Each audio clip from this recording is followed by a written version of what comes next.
Jason McCourty is in the house. Mina Kimes is here as well. Others joining in a bit, but we want to get right to the drama in New York, where Giants All-Pro defensive tackle Dexter Lawrence requested a trade last week. And listen to this from his teammate Brian Burns, who told the New York Post yesterday, and I quote, "Speaking for me, the Giants ain't the Giants without number 97 in the middle." So we are going to figure that out to keep him here regardless, I hope. That's my boy. I don't want to play this season or any other season without him. Okay, so J-Mac, Mina, let's weigh in on this. I think it's so interesting because Burns had 16 and a half sacks last season, right? And I see that Chase is with us as well. Hey, there you go. Good to have you with us, Chase. We're good. All right. So, we have people joining the party gradually here. We have Brian Burns, who has 16 and a half sacks. We know that Sexy Dexy only had half a sack. And so obviously, that's something that might play into the negotiations. But essentially what Burns is saying, right, is he wouldn't have had the year he had without his pal there. Absolutely. Dexter Lawrence probably is double teamed more than anybody in the NFL, with people trying to not allow him to get to the quarterback at that interior position. But when you're as good as he is, the expectation is extremely high. So when the numbers are down for the Giants, they're going to look at that and they're going to use it as a negotiation tactic. They don't want to give him a ton more money coming off the season that he came off of. I think the question the Giants have to ask themselves is, do we believe Dexter Lawrence is going to get back to an elite all-pro level? And I would say absolutely. And with that in mind, you have to figure out a way to get him more money, because it's going to help the guys around him, to what Brian Burns is saying, and Dexter Lawrence getting those 8-9 sacks a season, which I think he's going to get back to, and stopping the run, something the Giants struggled with last year. They absolutely need 97 on that team. Yeah, he's an absolute interior wrecking ball. I mean, the dude is massive, Sexy Dexy, as everyone likes to call him. Not only are you going to lose his production on the field, right? Like you were saying, double teamed. We had this rule, J-Mac, and I'm sure you heard of it. It's called the Aaron Donald rule. And every time we were in production meetings or in meetings with Sean Payton and Andy Reid, in protection meetings, you would go up there and you'd be like, hey, we have to slide the offensive line to a 3-tech. And I'm telling you, the only time we ever did it was for Aaron Donald. So that opens up Brian Burns, like he said, on the side. I mean, Brian Burns was saying, hey, the Giants ain't the Giants without 97 in the middle. And I would agree. And so when you have an interior plug like that, it's just so hard to lose, because it opens up everyone else to get theirs. And I've been in these meetings with the Aaron Donald plan, and it just completely ruins. I don't even care if you're blitzing. You're going to have the running back step up in protection and block him and just say, hey, we'd rather get 4 hands or 2 guys on Dexter Lawrence. This is the type of player he is. So I really do hope he stays there, because he is a very, very important part and piece of that Giants organization. Yeah, but they say that these negotiations are at an impasse. So, Mina, who should be on the phone calling the Giants? I mean, over half the NFL, quite frankly. I could throw out a bunch of teams: Bears, Vikings, the Texans. But for me, the one that makes the most sense in terms of need, timeline, resources is the LA Chargers. You guys talked about what he does, his importance on that defensive line. Perfect fit there, 3-4, playing the nose. The double teams, even last year in a down year in terms of pass rush production, he was still the second most double teamed player in football, over 71% of the time, according to ESPN's tracking. And that's all the more remarkable when you consider the edge rushers they had in New York, right? But offensive lines were so concerned about Dexter Lawrence. Obviously, that would open up opportunities for Tuli Tuipulotu and Khalil Mack, who came back. The other thing, though, is timeline and money. Money-wise, the Chargers, they still have a ton of cap space this year, the third. They are top 5 in cap space next year. So if he wants a new contract, they can get it done. And timeline-wise, they need to get over the hump in the playoffs. Yeah. To me, he would be an instantly impactful and important piece in that regard. So if I'm the Chargers, I really aggressively make a play. And Mina, speaking of timelines, with the draft is literally a week away, so you've got to replace that piece, right? If you don't plan on having Dexter Lawrence there, how does this affect the Giants draft in your estimation? And that'll be something they have to figure out, whether a Dexter Lawrence trade, if it is going to happen, that may not happen until after the draft. So they may not be going in with the thought of right away replacing a guy like Dexter Lawrence, not knowing that scenario. You think about it for them with that 5th pick. what happens with Jeremiah Love? Is he still in play? Sure. I look at it, I'm a defensive guy. So guys like Caleb Downs, like Sonny Styles, like those are the type of players that I'm saying, hey, if I'm John Harbaugh, I want to bring somebody in right now that's going to set the tone and tempo for my football team. And on the defensive side of the ball, getting either of those two guys are like a quarterback of the defense, which is going to go a long way. Wait. If Love is on the board, you're saying pass him up for Styles or Downs, right? If Love is sitting there. I love the defense side of the ball. All right. So, hey, give me either one of those guys from Ohio State, and I'm all good. Okay, Chase, what do you think? Well, I mean, look, spoken like a true defensive guy, I'm with you. Exactly. And these guys are really good, Caleb Downs, Sonny Styles. But if Carnell Tate, guys, just hear me out. If Carnell Tate is there at 5 and Jeremiah Love goes, say, above to the Cardinals or the Titans, that's who I'm picking. Like, I was with Matt Nagy in a quarterback room as an offensive coordinator, as a head coach. His offense relies on these big, tall, acrobatic type receivers that are lanky, but like can go up and get the ball. And you're talking opposite of Malik Neighbors, and you want to make this whole offense about your quarterback. Like Jackson Dart with Cam Scatterboom, Malik Neighbors, Carnell Tate, to me, that makes a whole lot of sense, not only from his ability to go down the field, but his ability to work in the slot. He's still raw, and Matt Nagy loves to draw up plays that can move him everywhere, and I think this is something that he could do. So I like the defensive draft, and I can see that with Harbaugh, but if you want the best for your quarterback, I'm going Carnell Tate. That's a really hard decision you guys have left me with, because you could really see the case for both. I also love that fit for Tate and for what I think Jackson Dart is going to be asked to do in his skill set in terms of pushing the ball downfield. I love how he complements Malik Neighbors. But I might actually lean Styles, which is wild, by the way, for me, because, positional value, the receiver, you can get a lot more value there financially, opportunity cost.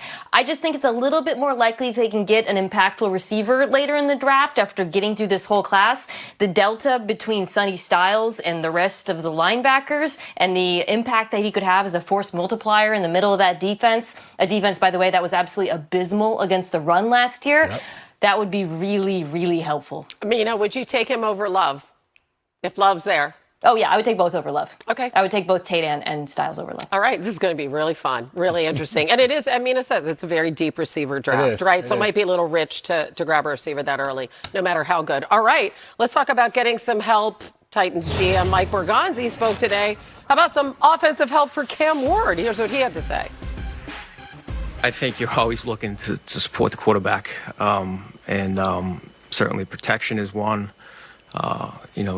Getting them playmakers is another thing. It's a deep receiving class, and I think the top end is really good. I feel good about the options that we have up there in day 1 and even 2 and 3. I think there's some really good options here. All right, so the Titans have gotten some key pieces the last few seasons. Listen, they drafted offensive tackles in the first round in 23 and 24. Obviously, they follow that up with Cam Ward last year, first overall. They're looking to improve under Brian Daboll. They ranked in the bottom 3 in points per game and yards per game this season. All right, I know I'm sitting on the set with a defensive guy here, but should they go offense? Should they go Jeremiah Lawrence? Come on, man. Come on, J-Mac. My Titans have needs. They have a lot of needs that go on along that roster. And when you talk about how to help your quarterback, their biggest need is probably an edge rusher, which would help the quarterback, a guy that gets after the quarterback. Slow down, Chase. I'm not done. Let me finish what I'm saying. Come on. The situation that they could potentially see themselves in. Now, if Arvell Reese or David Bailey falls to them at 4, they should run to the podium and select either one of those guys. Yeah. But assuming both of them are gone, go ahead and get Jeremiah Love. Why not do it? Go ahead and get a dynamic player, put him in your locker room, and see what he can become. I don't think this is the same situation we saw a year ago with Ashton Genty, where we just looked at the Titans, the 2 offensive linemen they drafted. Now, Skoronski's playing guard. Latham has been moved over to the right side, but they could re-sign Kevin Zeitler. So they have a guy in Tony Pollard that's rushed for 1,000 yards, but it's still a little bit different with a guy like Jeremiah Love. There we go. Now we're talking, J-Mac. That's what I'm talking about. I love this pick. I love Jeremiah Love going to the Tennessee Titans. Can you imagine how much fun Brian Daboll is going to have with him in this offense? To me, I don't think there's a better fit. I mean, you have a 4-3-6 speed. He can run through contact. He's a true 3-down back. And look, guys, I know this gets thrown around a lot, but I do see a lot of Alvin Kamara in love. And I was there with Alvin Kamara in 2017 when he was drafted. I was playing on the field with him in preseason games. And just to see that speed and that contact balance with halfback options and halfback choices out of the backfield, it just makes your quarterback, and me specifically when I was playing him, feel really good. Like you're like, hey, what are we going to call on 3rd and 7 when they're playing men? Well, I like Jeremiah Love matched up on the linebacker out of the backfield. He can split out wide. He can run inside zone, outside zone, gap scheme, all this stuff. And look, Mina talked about positional value. I get that. But when I think, and people think that he is the best player all around in the draft, and you need to help Cam Ward specifically throwing the football and protecting, why not go out and get Jeremiah Love? I love this pick. I can see Mina's face already. I know, because they have a lot of needs. I can feel it coming. Come on, Mina. Yeah, What's the best way for them to maximize that early pick and address some of their needs? I mean, if Jeremiah Love... Yeah, if he ends up in Nashville, I hope he likes 2 things, hot chicken and stacked boxes, because he's going to face so many stacked boxes with that receiver group, y'all. I mean, look at the depth chart, not just receiver, tight end, too. They have so many needs. I actually think the dream for Tennessee is to trade down. I know that's easy to say. You have to find a partner. But because there are so many needs, if they can convince a team to jump New York, maybe for one of the players we talked about earlier, that to me is the ideal outcome. My second choice would be to take one of Arvell Reese or David Bailey there, as J-Mac talked about. That's just such a glaring area of need for them. But yeah, if they're in the position where there's no trade and the edge rusher is gone, I do suppose it is defensible, but I don't know. I wouldn't like it the best for Jeremiah Love either, versus a team like Washington where the offensive line is in better condition than it is in Tennessee at the moment. Oh, good point there. Oh, man. If you look at the Titans' offense, their leading receiver had just over 500 yards last year. Yeah. They need a lot on both sides of the ball. And we got a lot to talk about. We're just getting started on NFL Live after Mike Evans' departure. Mel Kiper Jr. hasn't gone to the Bucs. They had lost Mike Evans, as you know. With Evans hurt last year, Mecca Egbuka had a solid rookie season. Although it was a little bit up and down, that catch rate was under 50%. No other wide receiver on the team, by the way, had more than 400 yards last season. And here's what their GM, Jason Light, had to say about replacing a guy the caliber of Evans. The true X like Mike, those guys are few and far between. We really do like our receiver room. I think they're going to step up this year, and I think all of them are going to have good years. So I know they're very excited. But, you know, that's a position that we know the importance of that position, and this is a pretty good receiver group this year. And at some point, it wouldn't be shocking if we did take a shot. Well, Mel Kiper has them going with a pass catcher in the first round, not a receiver, tight end Kenyon Sadiq from Oregon, and then following that up with the guy we just saw, Texas Tech linebacker Jacob Rodriguez in round 2. J-Mac, do you like them going in that direction? Again, we're talking about a team with some needs. Yeah, the Rodriguez part of it, I think, when you watch Levante David, who will be up there in the Ring of Honor one day, walk out the door with his retirement press conference. If you can usher in the next era of that middle linebacker spot, a guy that can get downhill but also drop back in zone and be able to take the ball away, that would be a nice addition. It's hard to say anything negative about Kenyon Sadiq. His ability to be able to get the ball, catch and run situations, short pass, take it to distance, be able to split out as a pass catcher. When you're trying to replace Mike Evans, you're Jason Light said, there's not many ex-wide receivers out there that you can line up with that type of size and ability. But Sadiq as a tight end is one of those guys that can do so. 6'4", running a 4'3". He is a mismatch nightmare for a lot of DBs or linebackers trying to cover him. My only concern would be they need help at the edge rush, getting after the quarterback. So passing on that early on to go for more of a luxury type pick would be a little bit of a concern for me. Yeah, in a deep tight end draft. Mina, what do you think?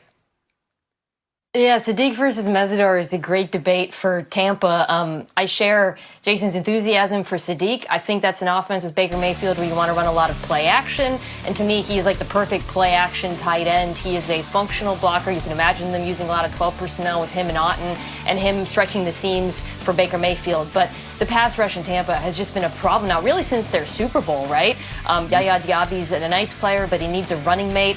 And if they were to get Akeem Mesidor out of Miami there, he's a pro-ready prospect. He might be the most polished pass rusher in the draft in terms of his moves that he already has at his disposal, the swim, the swipe, the chop. You know, the ding on him isn't his ability, it's his age, but the Bucs need someone to come in and rush the quarterback immediately, so I actually think that timeline would make sense for the player. All right, that makes a lot of sense. Meanwhile, on NFL Live, here's Commanders GM Adam Peters. You want to try to find a person that, you know, impacts your team. And when you're picking in the top 10, you know, find someone that impacts your team, you know, right away and then for the long run. And, you know, defensively specifically, that could be anywhere on the field. And there's a lot of guys in you know, that will possibly be there in different levels of the defense, you know, really every position, quite frankly, that can really impact us in a real positive way. Let's talk about Jaden Daniels. He had one of those sophomore slumps. It seems like that's kind of a signature thing. Obviously, a lot of that was related to injury, whether his own or his teammates, but they had ranked top 6 in the NFL in total QBR and completion percentage in 2024.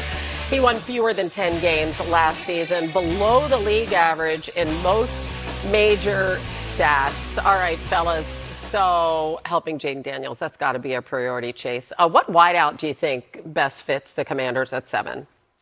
Well, because Carnell Tate's going 5 to the Giants, I'm going to go with another receiver, Mekhi Lemon. Look, I was rewatching his Iowa game for USC, and I'm telling you, when I watch this guy go out there and play, he's a running back with a linebacker temperament. I mean, the dude is not afraid of getting his head dirty, blocking, and plays so much bigger than his size. I just think he's a complete mismatch against nickels and linebackers and safeties. And in today's NFL, you know it, J-Mac, you're playing so much too high safety look. Give me a slot guy that is good with the ball in his hands. And that's exactly what new Commanders offensive coordinator David Blau is going to do. He's going to be a mix between Ben Johnson and Cliff Kingsbury. He wants to get the ball out of Jaden Daniels' hands and into playmakers' hands. He's going to put Jaden Daniels under center. He's going to unlock him mentally. There's going to be a lot more at the plate for him to go after. So a guy like Mekhi Lemon, along with Scary Terry, to me, now we're talking.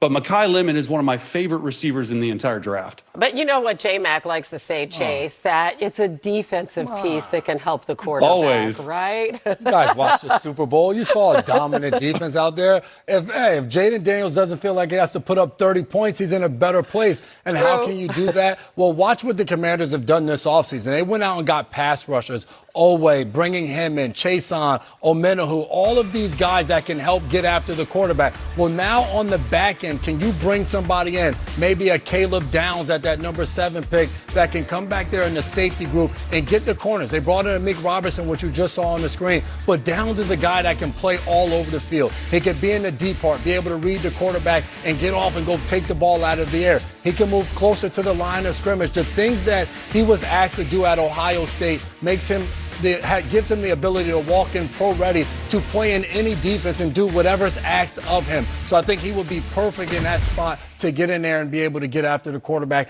and really set up that defense. Yeah, and they allowed the 3rd most passing touchdowns last year. And everything you hear about him, too, he's a great culture guy. Yes. Like an immediate locker room impact guy, too. Yeah. All right. We're just getting started. We have plenty of questions at quarterback. Good. It's a good thing Chase is here. Good, J-Mac. How can the Browns fix their struggling offense? Chase explains why Todd Monken is take us through some of the biggest, starting with the latest on Dexter Lawrence and the Giants. Hey, Adam. Well, Hannah, nice to be with you finally. And yes, Dexter Lawrence with the New York Giants is in a dispute right now. It's not even as if he is willing to talk about a contract. He flat out wants to be traded. He wants to be dealt to another team. The Giants are going to hold out and ask for a lot in return. There's a window here in the next week to try to work out a deal for Dexter Lawrence. We'll see if the Giants can move on from him and get value in return. Meanwhile, Devon Achane, the Dolphins' standout running back, after not showing up for the first part of the voluntary offseason workout program over the last 10 or so days, reported today to the team in what is thought to be a goodwill gesture as the two sides continue discussing a new contract extension for Achane. He's hoping that by being there today, it can have a positive effect on talks. Meanwhile, tomorrow is the deadline for another team to sign the restricted free agent kicker Brandon Aubrey to a new deal. No offer sheet is materialized. all throughout the offseason. It's not likely that one will materialize by 4 p.m. Eastern on Friday, which means Aubrey looks like he's destined to be kicking once again for Dallas this season, as the two sides will discuss a long-term deal. And meanwhile, a lot of speculation that the New York Jets will draft David Bailey with the 2nd overall pick, but they recently canceled a visit with him before he could come visit the Jets. The Jets felt like they had all the information they needed. Does that mean that they are strongly considering taking him? Does that mean that they're on to Arvell Reese? Not sure exactly what it means, but they did cancel the visit they had planned with the edge rusher David Bailey. He no longer is visiting the team up close and personal. It's just so funny, all the things people say and do in the lead up to the draft. We'll see if it actually means anything. All right, now let's talk to the pass catchers, or let's talk about them. Here is who Mel Kiper Jr. has going in the first round from that position group, and he has 6 total. As you can see, Carnell Tate, first one off the board to the Commanders at 7, followed a couple of picks later by the Chiefs taking Jordan Tyson. You can imagine him there in KC. Yeah. Despite having Puka Nacua and Devontae Adams, he also has the Rams going for Mekhi Lemon at number 13. So who to know these guys better than the poor guy who had to defend against the best of the best during his time in the NFL? All right, J-Mac, take us through your favorites and what you see in each of these guys. I love that you said poor guy, because at this point I couldn't cover any of the guys on this screen. Mel had Omar Cooper in that list. He was kind of my honorable mention. Love the way he is. Big time playmaker, especially in clutch time. I'm going to start right here at number 5, KC Concepcion. When you talk about him, the reason he's on my 5, if I had to cover this guy, he is so electric, a twitchy type of athlete, can score from anywhere. He also can hurt you in the return game, which is such a huge thing. He's the type of guy, as soon as you see him hit the brakes, it's like, he's going all types of ways, and it is impossible to keep up with a player like that. So electric. Reminds me a little bit of the Jalen Waddle type of guy and Doug Baldwin from back in the day. All right, that is number 5 of pass catchers. Number 4, Kenyon Sadiq. You can see right there, when you see veins coming out of all of those muscles, me as a DB, I want no parts of that. This guy is a nightmare matchup because, of course, he's a tight end. He's going to be bigger. He's going to be stronger. But he is not supposed to be faster than me. I remember trying to cover Darren Waller, push off and take off, and I couldn't do anything about it. Delaney Walker, one of my old teammates, he reminds me so much of him. A guy that can catch the ball short and take off, and you can't catch up with him. Mekhi Lemon, number 3. This guy is as tough as it comes when you talk about the wide receiver position. Crafty. He is a guy that is savvy, knows how to get open in zone, sits it down at the right spots. He's also a quarterback's BFF. That is the best thing you can have. Someone that knows exactly how to get open and when to catch the ball. Reminds me a little bit of Hines Ward and Golden Tate from back in the day. That type of toughness and ability. All right. Here we go. Where are we going here? This was tough for me. It comes between these two guys. Sure. I'm going with Carnell Tate at number 2. Sorry, at number 2. Wow. Yes, get Mekhi back in there.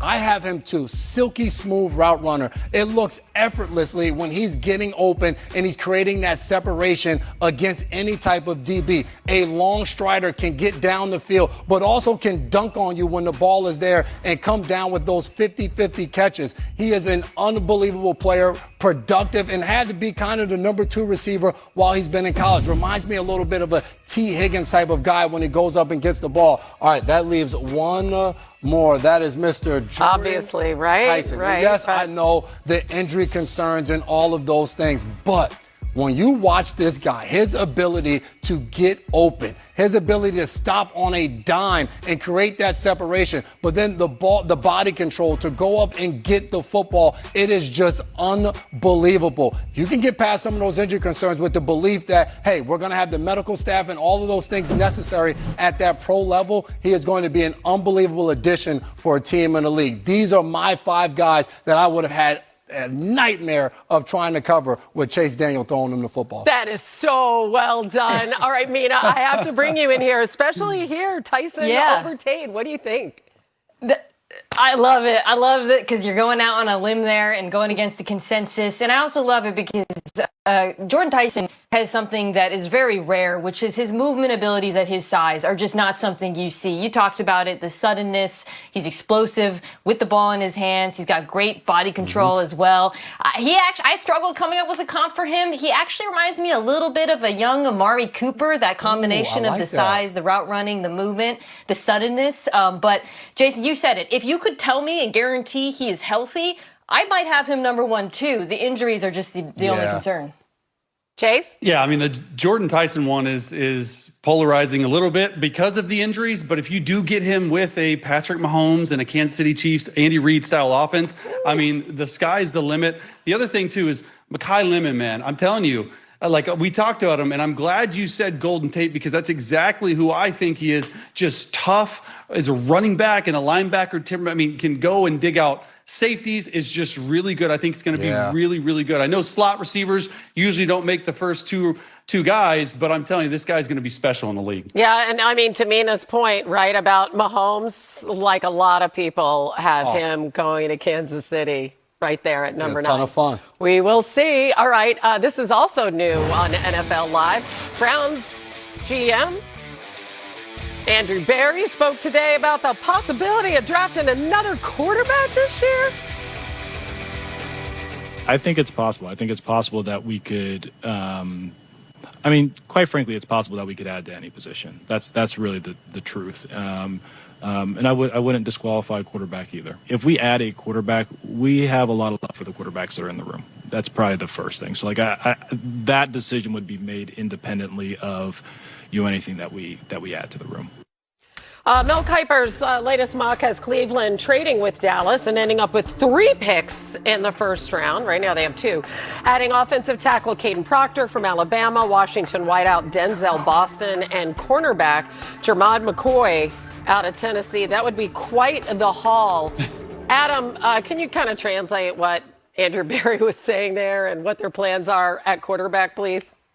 I think he's leaving open his options. And I think there's a feeling around the league that it would not be a surprise if the Browns used one of their mid-round picks on a quarterback that they happen to like in this particular draft. Right now, obviously, we have Deshaun Watson, Shedeur Sanders, and Dylan Gabriel vying for the starting quarterback job. Nobody has that job locked up right now. And if there is a certain quarterback that provides a certain value to the Browns, what Andrew Berry is saying is that Cleveland won't hesitate to draft another one. Quarterbacks in this league are currency. The Browns feel like they have some now. They're interested in adding more, and it won't be surprising if they wind up drafting another one somewhere in the middle rounds. Dang, that would be an awfully young room there, Chase. All right, given all the choices, right? We got Sanders and Gabriel, Deshaun Watson's coming back. Who fits Todd Monken's system the best of the guys they have now?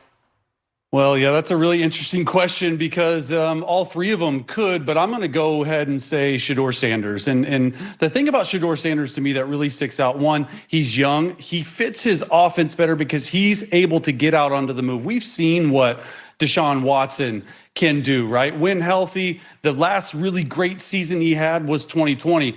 With Shedeur, though, you're building it from the ground up, meaning you have to go out there in the classroom and you have to learn the offense from day one. There's no questions asked whatsoever.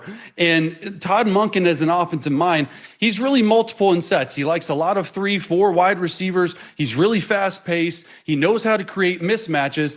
And the cupboard's not bare there whatsoever. You have Fannin, Judkins, and Jerry Jeudy, especially if they go in and add a Boston guy in the first round as well. Shedeur's going to have a chance, or whoever's going to be playing is going to have a chance to show what they have. And with the new head coach and with a quarterback-friendly offense, coming over from Lamar Jackson, I just think that Shedeur Sanders at this point in time is probably giving them the best chance to win. And I actually love what Todd Monken said, about quarterback reps won't be divided equally in the offseason. And I think that's exactly what you should do because when you have your starter, he needs all the reps in this really wordy system. Mina, let's go big picture here because also if you listen to Barry, you might just think what he's really saying is we're open for business here, right? And that's what Mel has in his mock. These guys have 3 picks in the first 39. What do you think they should do? I think that the worst kept secret in the draft is that the Browns are going to get an offensive tackle and a receiver. Adding a cornerback here is a fun twist, particularly a corner I love in McCoy. But the question I have really is just, are they going to go receiver first or tackle first? We've been talking all show long about Carnell Tate. He, to me, would make a ton of sense at 6, but only if you're the Browns, if you like him that much more than the next tier of receivers and you're comfortable waiting to get a tackle. If somebody like a Francis Mauigoa were to drop, or you're passionate about Fano or Spencer Fano or Monroe Freeling, I could see the order flipping because the wide receiver depth, as J-Mac just talked about, is nice as well. I actually think this draft is breaking beautifully for the Browns because those two needs, receiver and offensive tackle, align really well with where they're picking, regardless of which order they go in. Yeah, I mean, they're replacing their entire offensive line this offseason. Kind of bring us home on all of these Browns questions, please. Well, Mina says one of the worst kept secrets is the Browns' desire to add a wide receiver and an offensive tackle. And I think one of the other least kept secrets is that the Browns also are interested in moving back. So it's possible they can move back, accumulate more picks, get their wide receiver, their offensive tackle in whatever order it is, and get more help. I believe they have 9 picks going into this draft. I think they're in the market to add more this upcoming week. And if they can jockey around and manipulate the draft, General Manager Andrew Berry will be very happy to do that. Yeah, again, they have 2 in the first round, and then they pick again at pick 39. So lots of options there. All right, Jalen Pick. We've gotten a few calls, and those teams know where they stand right now. If there's a player that stands out that we feel it's not worth losing, it's not worth even picking up the phone, then we'll just make the pick. But if it's a player that we're not as excited about, or there's a group of players that we would love to pick from, and we can get value for that, then we're certainly open to listening to that. Wait, Adam, are they actually listening to offers, or are they all in on Mendoza?